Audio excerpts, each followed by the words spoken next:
Hello, my dear! Welcome back sa ating YouTube channel. My name is RJ at ang gagawin natin ngayon mga my dear ang yung second half. Second half para sa buwan ng August 2023. This is from August 16 hanggang sa katapusan at ang reading na ito ay dedicated para sa iyo, my dear Ari.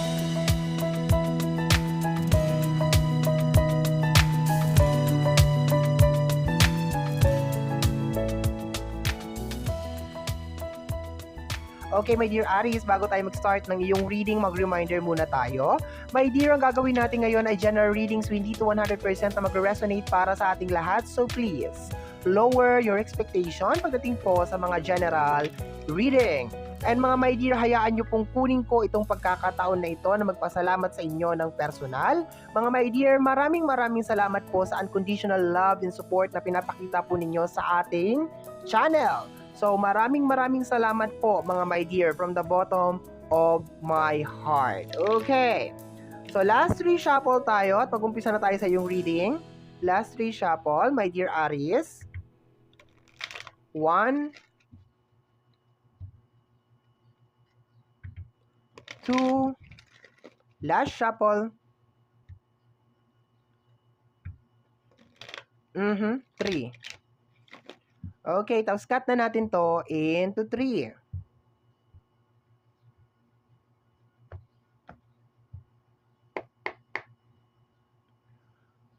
Okay. First card natin, my dear, is the 7 of Wands. Ang paninindigan, okay, ang paniniwala, yun ang nakikita ko dito sa card na to. Marami sa inyo mga my dear ang talagang ipupush, ipipilit ang inyong mga paniniwala at paninindigan sa second half of August. Posible din my dear na maging very defensive ka my dear every time na magkaroon ng mga confrontation, okay? Pag pine-question yung mga action mo, pag meron mga tao na parang nagdududa or walang tiwala sa'yo, posibleng umabot to my dear doon sa eksena na talagang willing kang makipagbangayan or makipagtalo para lamang ma-prove my dear na kung ano man tong idea mo or paniniwala mo ay meron talagang say or meron talagang maibubuga. Okay? But first card natin is the 7 of Wands, defensive energy. Next card natin, my dear Aries, is the 4 of Cups. Okay? So, normally, my dear, itong 4 of Cups, meron itong pinagdadaanan. So, sinasabi dito na meron kang pinagdadaanan. Merong nangyayari sa buhay mo na posibleng sinasabi na ng ibang tao na dapat hindi ka na nag-i-stay dyan. Dapat, o kaya, posible, my dear, na sinisisi ka. Kasi sa paglabas ng 7 of Wands, pakiramdam ko, itong mga Wands na nasa baba, meron silang sinasabi sa iyo kaya ka nagkakaganyan. Okay? Posibleng hinuhusgahan ka, pwedeng meron sinasabi sa iyo na hindi masarap o hindi maganda sa pandinig.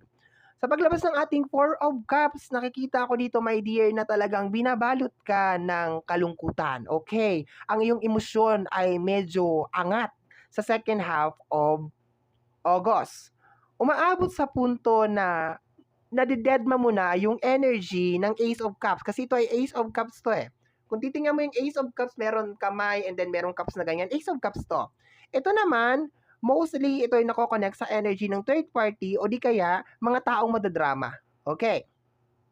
So, nandoon na yung energy mo, my dear. Very defensive ka. Posibleng meron nagsasabi sa iyo, my dear, na yan kasi kasalanan mo yan. Ganito, ganyan, ganito, ganon. Pero ikaw, dinedepensa mo yung sarili mo. Bakit? Tao lang ako. Ganyan, ganyan, ganyan.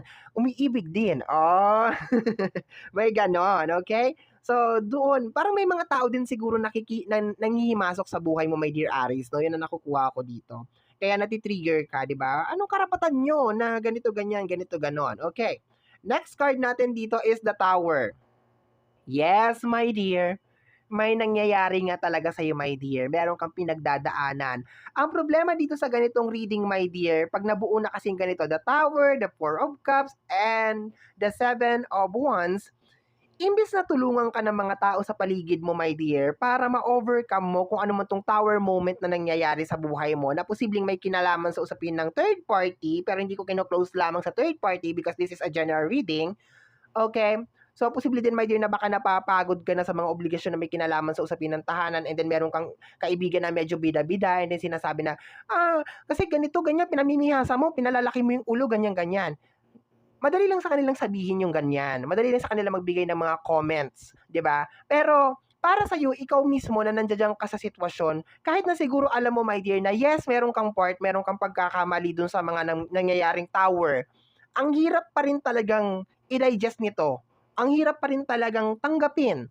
Kasi pag ganito ang nangyayari sa isang tao, highlighted lang talaga yung mga effort, yung mga sakripisyo, 'di ba? Yung lahat ng ibinigay mo para lang doon sa tao na yon.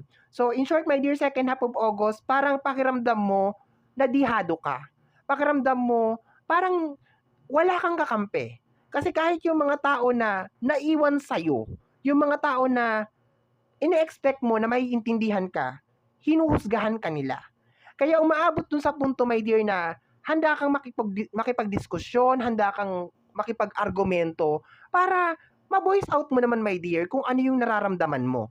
'Di ba? Yung side mo. Kasi meron talagang mga tao na ang gagaling lang talagang mag-comment, ang gagaling lang talagang magsabi na kasalanan mo yan kasi pinamihasa mo, ganito, ganyan, ganito, ganon.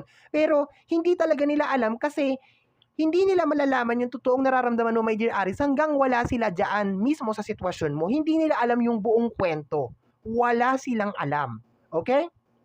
But so far, based dito sa 3 cards natin, my dear, meron dahan-dahan na nagko-collapse, meron bagay na talagang bumabagabag sa iyong emosyon, okay? Posible may kinalaman sa usapin ng tahanan, my dear, kasi tower to eh. But the positive energy of this card, my dear, is every time na merong nasisira or merong nagtatapos, may nagbubukas, okay? Yun nga lang, walang kahit sino ang makakapagsabi sa'yo, my dear, na mag-move on ka na, tama na yan. Okay? Tama na yung pag-i-emote mo dyan sa 4 of Cups. Walang makakapagsabi sa'yo niyan. Ikaw at ikaw lang din talaga yan. Kasi ikaw yan eh. Next card natin over here is the Sun card, okay? So my dear, kung ano tong magtatapos sa buhay mo, kung ano tong mag-e-end, kung ano tong iniinda mo as of this moment, mabigat man ito, masakit man ito, dito sa puso ko. Banay, isang kumanta na naman. Magkakaroon to ng new beginning, okay? Magkakaroon ka ng fresh start. Sabi ko nga sa'yo, every time na nagkakaroon ng tower, may panibagong nagbubukas. Every time meron nagko-close na door, meron nagbubukas na panibagong opportunity. Kaso nga lang, ang mahirap lang dito sa second half of August is meron mga tao na nakikisawsaw, literal. Yun ang nakukuha ko dito. Like, inuhusgahan ka, kasalanan niya rin. Nandun na tayo. May part ka rin, my dear, kung bakit nagkakaganyan ang buhay mo. Pero, tao ka lang, di ba? Kagaya nila, tao lang din sila. Bakit? Di ba sila nagkakamali? Okay? Para lumawak ang ating reading, my dear Aries, additional message tayo. The 7 of Wands and the 4 of Pentacles. Yes, my dear, angel number 44. Pagkatapos mo panoorin tong reading na to, my dear, please kindly search for angel 44. 44 kasi hindi ko na ipapaliwanag yan dito. Okay, more on reading lang tayo. Malay mo, my dear, yung message ng angel number 44 is makatulong sa'yo para mapabilis ang recovery process mo kasi that is a angel number. Okay? So, sa combination ng ating 7 of Wands and the 4 of Pentacles over here, nakikita mo, my dear, ang ating 4 of Pentacles, ayaw umalis. Ayaw mag-move. So, pinupush ka ng 7 of Wands, pinupush ka ng mga tao dito sa energy ng 7 of Wands na, oy, tama na yan, move on na, di ba? Pero, ang makikita sa iyo na energy ng mga tao is you are not yet ready. Para naman sa mga cross-watcher out there, kung ikaw ay cross-watcher, hayaan mo si my dear Aries na makapag-move on. Kasi siya lang talaga ang makakapagsabi sa sarili niya na okay na siya. Okay? So, mga my dear, good luck. 'Di ba? I wish you well. Kung ano man yung pinagdadaanan mo, my dear. And sana wag na umabot sa punto na kinakailangan mo pang makipag-away para mapatunayan lang na tama ka. 'Di ba? So, hayaan nyo magluksa ang ating mga my dear Aries kung ano man yan pinagdadaanan mo. Remember na hindi lamang ako nagpo-focus sa usapin ng relationship. Posibleng ibang part to ng buhay mo. Posibleng may kinalaman sa usapin ng pinansyal. Hindi ka masaya sa sahod mo. Hindi ka masaya sa flow of money. Something like that. Okay? So, malawak to kasi general. But so far, first row natin, my dear, tinutulak ka ng mag-move on, especially ng mga tao na nasa paligid mo. Posible din, my dear, na meron nagsasabi sa'yo, uy, try mo to, try mo yan, try mo yun. 'Di ba? Bakit hindi ikaw mag-try? Ganun ang sagot mo, my dear. Bakit hindi ikaw? Bakit ako? 'Di ba? Kasi sayang may potential ka, ganito ganyan, 'di ba? Tama naman sila. Pero ikaw pa rin talaga magdedesisyon at the end of the day. They can give their suggestion and opinion, but don't, wag ka nilang pilitin. Okay? Next row natin dito is the 4 of cups and the 2 of wands. Okay? So, sa paglabas ng 2 of wands, nakukuha ko dito na ma-overcome mo rin siya, my dear. Marami sa inyo siguro ang makaka-recover mga around August 24, something like that. Dahan-dahan nang aayos yung takbo ng iyong isipan at dahan-dahan ka na makaka-move on or makaka-recover sa kung ano man tong sitwasyon, eksena at kaganapan na pinagdadaanan mo, my dear. May kinalaman man to sa usapin ng relasyon o may kinalaman man to, my dear, sa usapin ng career. Okay?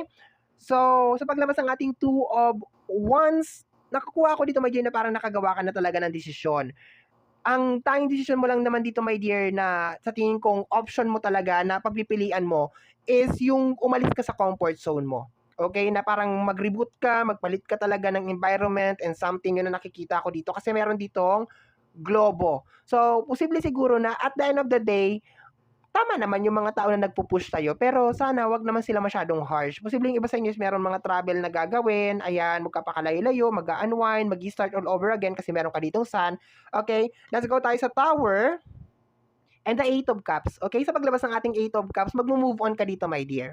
Very, very quick. Mga line of 20s, my dear. August 22, 23, 24, 25, 26. Especially ang 24 at saka 28. Yan yung mga moving area mo, my dear. Kasi magaan yung pasok sa'yo niyan.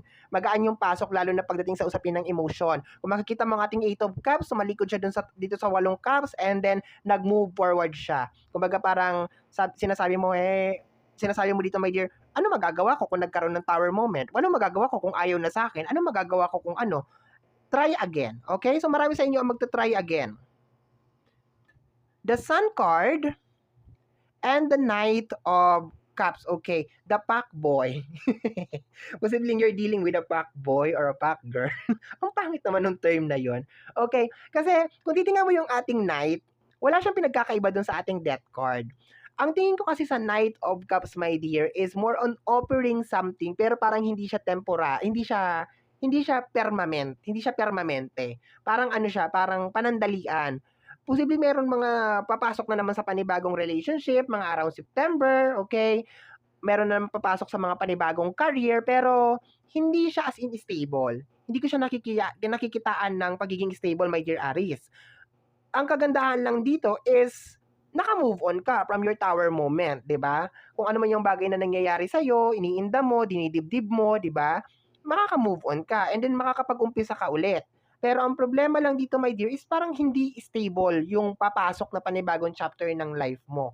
So, there's a tendency na papasok ka sa relationship and then eventually magkakaroon na naman ng ganong problema. So, be careful, kilalanin na mabuti ang inyong mga makakarelasyon, di ba? Magtira para sa sarili, wag ubusin lahat. And kung may kinalaman naman sa usapin ng trabaho, always remember, my dear, na walang trabahong madali. At walang trabaho na walang inggitera or walang mga solsolera or something. Halos lahat ng trabaho, my dear, merong ganyan. May crab mentality issue, lalo na sa mga Pilipino. Okay? Normal na sa atin yan. Ewan ko ba ano? Kapwa mo Pilipino, hindi ka talaga maging masaya na umaangat. Talaga. Dapat pag kapwa mo Pilipino, masaya ka. 'Di ba? Hindi porket nakita mo na nakaangat-angat, ayan na, palagawa ka na ng kwento, 'di ba? Hindi ikaw to, my dear Aries, no? Binibigyan lang kita ng advance na reading, kumbaga sa mga susunod na chapter. Remember that this is more in spiritual guide, my dear. So, ito yung purpose nito. Sinasabi lamang dito, my dear, na yes, makaka-move on ka kung ano may pinagdadaanan mo ngayon. May mga tao na ipupush ka, talagang kukulitin ka talaga, posibleng uhusgahan ka, meron masasabi. Pero ikaw lang talaga, my dear Aries, ang makakaresolba diyan sa problema mo. Eventually, makaka-move on ka, posibleng makakahanap ka ng panibagong trabaho, makakahanap ka ng panibagong career. Kasi sinasabi dito, my dear, parang hindi siya stable. Ibig sabihin, there's a tendency na maghiwalay kayo ulit or there's a tendency na lumipat ka ulit ng trabaho. Sinasabi ko sa iyo, my dear, pagdating sa usapin ng relationship, magtira para sa sarili. Pagdating naman sa trabaho, asahan mo, my dear, meron at meron kang katrabaho na pakiramdam niya, heredera siya or tagapagmana siya. Okay?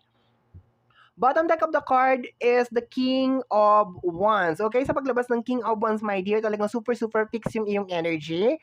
Talagang medyo tatambay yung iyong mga paniniwala, yung iyong mga opinion, but eventually bibitaw ka rin dito. Matututunan mo rin mag-adjust, matututunan mo rin magpakumbaba, matututunan mo rin na i-prioritize yung sarili mo. Yun ang nakikita ko dito. But so far, yun ang reading mo, my dear. So, be careful sa yung mga next chapter. The good thing is makakapag-move on ka, okay?